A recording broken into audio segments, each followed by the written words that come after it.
O teste de uma repetição máxima, ou de um RM, ele é um método, pessoal, mais dinâmico para mensuração da máxima quantidade de peso que o indivíduo consegue levantar uma vez durante um exercício padronizado.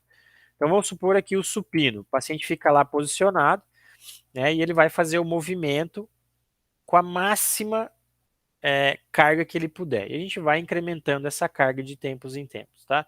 Então o paciente ele vai ficar posicionado de acordo com o grupo muscular a ser avaliado, então vai ser uma contração isotônica concêntrica. A gente vai realizar uma manobra com uma carga pré-estabelecida, e aí nós vamos acrescentar cargas e repetir o teste à medida que o paciente for fazendo e for aguentando fazer aquela carga. Então vamos supor, o paciente se posicionou ali para fazer o exercício supino, a gente coloca uma carga X, que vamos supor vai ser 20 quilos, o paciente faz 20 quilos sem dificuldade. Aí a gente aumenta para 30 quilos. O paciente vai lá, faz 30 quilos, está um pouco mais difícil, mas ele faz sem dificuldade. A gente coloca 40 quilos, o paciente vai lá, faz uma repetição apenas de 40 quilos também, fez já com mais dificuldade. Colocamos 50 quilos, o paciente fez muito dificilmente, mas conseguiu completar os 50 quilos. A gente vai tentar colocar 60 quilos, o paciente não consegue fazer o movimento. Tá? Então ele vai tentar fazer, ele não consegue. Então a repetição máxima do paciente, a 1RM dele foi de 50 quilos, que foi a máxima repetição que ele conseguiu fazer do teste, certo? A máxima carga que ele conseguiu levantar.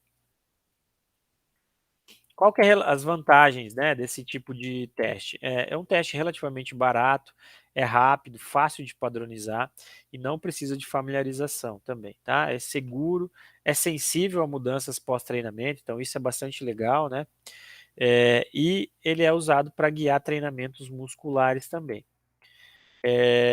A gente ainda até pouco tempo atrás não tinha dados normais de um RM, porque os valores obtidos dependiam do equipamento utilizado, mas isso foi recentemente modificado. Força de preensão palmar, que é o mais comum deles é o Jamar, tá? O dinamômetro Jamar. A gente utiliza um equipamento mecânico, que é o chamado de hand grip, ou a preensão palmar, onde uma mola de aço ela é comprimida, e isso vai mover um ponteiro numa escala. Então o paciente vai ficar com o braço ali estendido, tal. Geralmente o paciente fica sentado com o cotovelo flexionado a 90 graus. Ele vai apertar essa manopla aqui. Quando ele faz essa pressão, ela vai deformar uma mola aqui dentro do sistema que vai girar esse ponteirinho aqui e vai marcar um valor na escala. Ele é utilizado na prática clínica e em diversos estudos porque ele é uma contração isométrica, então ele não tem alteração do comprimento da fibra muscular. E além disso, ele é rápido de ser feito, né? Porque a gente faz 3 manobras de contração máxima por pelo menos 3 segundos. A gente dá uns 30 segundos de tempo de descanso entre cada uma das manobras e o maior valor é utilizado. É um teste rápido, fácil de padronizar, porque o paciente faz sentadinho rapidinho ali, não precisa de familiarização e é bem fácil de usar. A desvantagem desse tipo de teste é que ele só mensura a força de preensão palmar, então ele não consegue mensurar outros desfechos, tá? O Microfat 2 também é um dinamômetro de mão, mas ele não vai mensurar pressão palmar. Ele é um aparelho eletrônico que ele consiste num transdutor de força eletrônico conectado a um computador. E como que isso funciona? Você vai posicionar o paciente de acordo com o grupo muscular a ser testado, certo? E aí vocês vão colocar, por exemplo, a mão de vocês atrás desse aparelhinho aqui, ó, na parte de baixo. Aqui, por exemplo, dá para ver mais ou menos. Então aqui você consegue encaixar a sua mão, tá? Atrás do aparelhinho, e aí você vai conectar, você vai colocar na superfície corporal do paciente essas estruturas. Então você vai colocar, por exemplo, aqui na região distal de, de rádio e ulna, para testar, então, por exemplo, a força do tríceps braquial. Então vai pedir para o paciente fazer uma extensão, você vai estar com o aparelhinho ali acoplado à tua mão, dando uma resistência. Aí você pede a execução do movimento pelo paciente, aí você vai dar a resistência. Geralmente a gente realiza 3 manobras de contração máxima por pelo menos 3 segundos, deixando aí uns 30 segundos entre cada uma delas. E o maior valor vai ser utilizado também. A vantagem desse método é que ele é rápido, é portátil, então dá para vocês levarem para a enfermaria, dá para você treinar no ambulatório, dá para levar para casa do paciente, então é bem dinâmico nesse sentido, tá? Fácil de usar, relativamente barato e tem uma grande variedade de grupos musculares, então vocês podem avaliar, por exemplo, até força de flexão do polegar, por exemplo, tá? Então tem uma variedade bem grande de grupos musculares. Quais são as desvantagens? Necessita de padronização rigorosa para validar e para ser reprodutível, né, e depende da força do avaliador. Então, se você pegar um paciente que é muito grande, muito forte, pode ser que você tenha um pouquinho de problema, porque você vai precisar fazer muita força contra a execução desse indivíduo também. A gente ainda tem um outro tipo de avaliação, pessoal, que é chamada de células de carga, né, utilizando um sistema chamado de strain gauge. Então, essas células de carga, pessoal, elas são estruturas que se deformam de acordo com a tensão gerada na superfície delas. E essa tensão gerada nessa superfície vai ser traduzida em deformidade, em valores numéricos. E aí vai ser levado para um computador, tá? Essa é uma alternativa bastante viável a outras modalidades de mensuração de força muscular isométricas mais caras, tá? Então existem equipamentos caríssimos para fazer avaliação de força isométrica, mas essa célula de carga aqui, por exemplo, ela faz a avaliação de maneira bastante fidedigna. O posicionamento do paciente vai depender do grupo muscular a ser testado. Geralmente a gente realiza 3 manobras de contração máxima, sustentada por pelo menos 3 segundos, ou de 3 a 5 segundos, e dá uns 30 segundos de descanso entre cada uma das manobras. E o maior valor vai ser o valor utilizado. Quais são as vantagens e desvantagens desse método, pessoal? Como vantagem, podemos citar que ele é um método rápido, é portátil, tá? É fácil de usar, é barato, e tem uma boa variedade de grupos musculares. Não é tanta, né? Não tem tanta variedade quanto o método anterior que eu falei para vocês, mas tem uma variedade bastante grande nesse sentido. E o mais importante, ele traz resultados válidos, confiáveis e reprodutíveis, ou seja, os valores que vocês mensurarem com esse tipo de avaliação, vocês vão ter certeza que vocês realmente mensuraram aquele valor de força do paciente. Além disso, vocês podem confiar que foi uma avaliação bem feita. E se você avaliar o paciente agora e avaliar ele amanhã ou daqui uma semana, os valores vão ser basicamente os mesmos, que fala que ele é um teste reprodutível, certo? Como desvantagem, a mensuração ela só é feita em um ângulo, tá? E vai necessitar de padronização rigorosa para ter validade e reprodutibilidade. Então aqui a gente tem alguns exemplos, né? O paciente sentado, por exemplo, ele vai fazer uma avaliação de extensores de joelho. Então você vê que o paciente está sentado, tá flexão de quadril, flexão de joelho, e a perna do paciente está atada aqui, ó, por meio de uma corrente, a um sistema de célula de carga. Aqui em cima, vocês vão perceber que existe, então, essa célula que se deforma, tá? Que esse desenho em amarelo aqui, ó. Quando o paciente faz a força puxando a perna para frente, vai ocorrer uma deformação aqui na superfície dessa célula. Isso vai ser levado como um sinal elétrico para o computador, para o notebook que tem um software aqui que vai analisar isso, certo? E aí vai saber qual é a força que o paciente gerou naquele momento.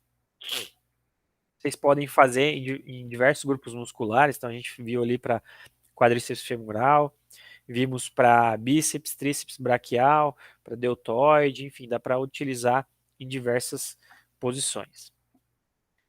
Contração isocinética e ou isométrica, a gente pode fazer por um equipamento chamado de Biodex e tem um outro equipamento concorrente do Biodex que é o chamado Cybex. São equipamentos computadorizados que mensuram força muscular em diferentes ângulos e diferentes velocidades. Então ele é bem diferente mesmo.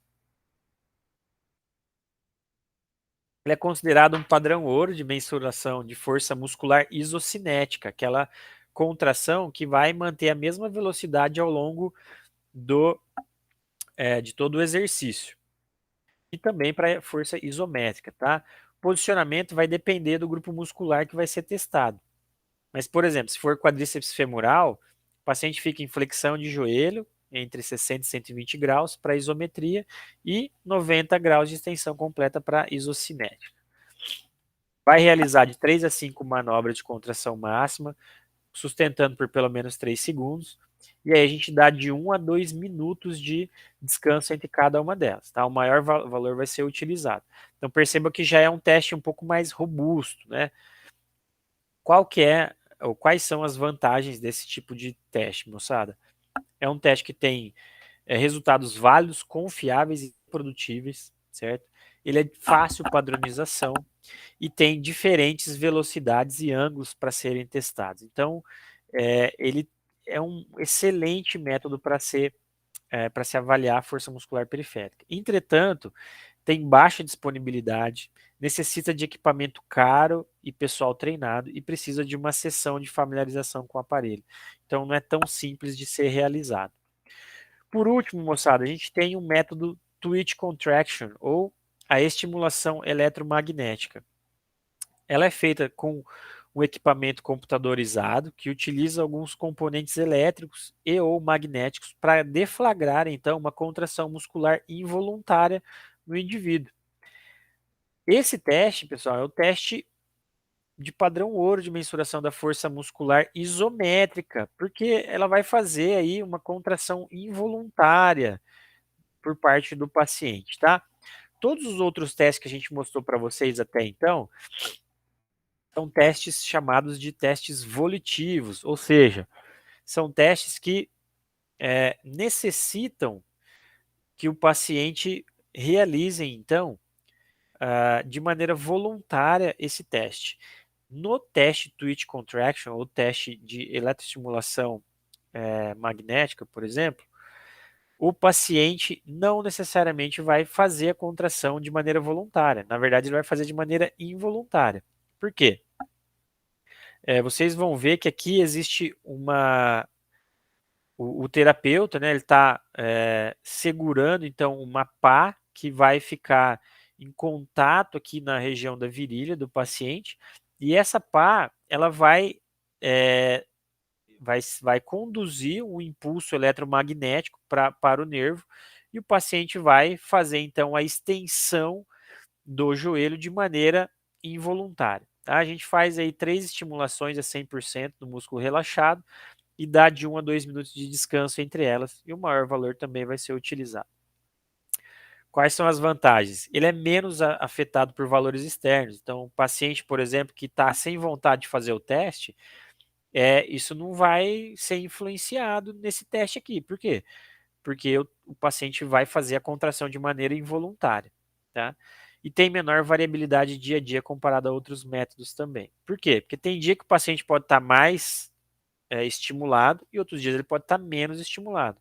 Ou pode ter algumas condições clínicas, tipo ansiedade, depressão, que pode influenciar no comportamento do paciente e na vontade do paciente de fazer mais ou menos força. Então, esse método burla esse sistema também. A desvantagem é que ele é de baixíssima disponibilidade, né? Necessita de equipamento caro e pessoal treinado. E ele é muito mais utilizado no campo da pesquisa, tá? Eu nem sei se a gente tem esse tipo de equipamento no Brasil.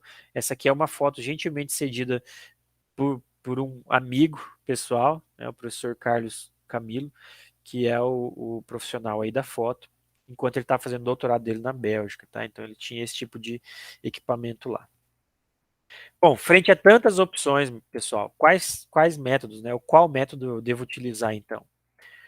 O que a gente tem visto nos estudos é que boa parte dos estudos vem mostrando uma excelente correlação entre a célula de carga, tá, e o Biodex, por exemplo, ou o Cybex, que é um aparelho isométrico isocinético. E além disso, tem se mostrado muito bem também com a estimulação eletromagnética. Então, por isso, a gente geralmente vai tentar optar por utilizar a avaliação de força muscular através da mensuração da força com células de carga. Sempre que possível, a gente vai utilizar esse método, porque é um método que não é tão caro e, principalmente para pesquisa, ela vai ser excelente. Tá? Já tem estudos mostrando que tem uma ótima relação, uma ótima correlação com outros métodos mais caros e mais efetivos também.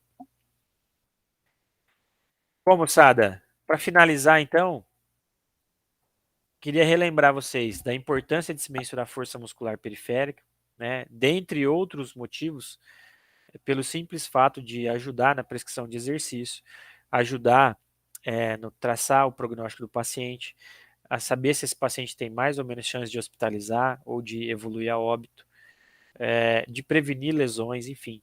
Tem uma série do porquê que a gente pode e da importância de se mensurar a força muscular periférica nas nossas diferentes populações. Importante sempre lembrar de padronizar os testes, de utilizar uma voz de comando adequada e de utilizar a melhor metodologia possível para avaliar força muscular. E aí tem que sempre ser levado em consideração as vantagens, desvantagens e as possibilidades de uso na prática clínica e principalmente no local que vocês vão fazer essa avaliação, seja ela ambulatorial, hospitalar, domiciliar ou onde quer que seja. Moçada, espero que tenha sido proveitoso para vocês. Gostaria de agradecer o convite da Croton em fazer parte desse momento do 26º EAC e eu vou deixar aqui para vocês o meu contato, caso vocês queiram fazer alguma pergunta, fiquem à vontade em me escrever, tá bom? Muito obrigado, um abraço e até a próxima. Tchau, tchau.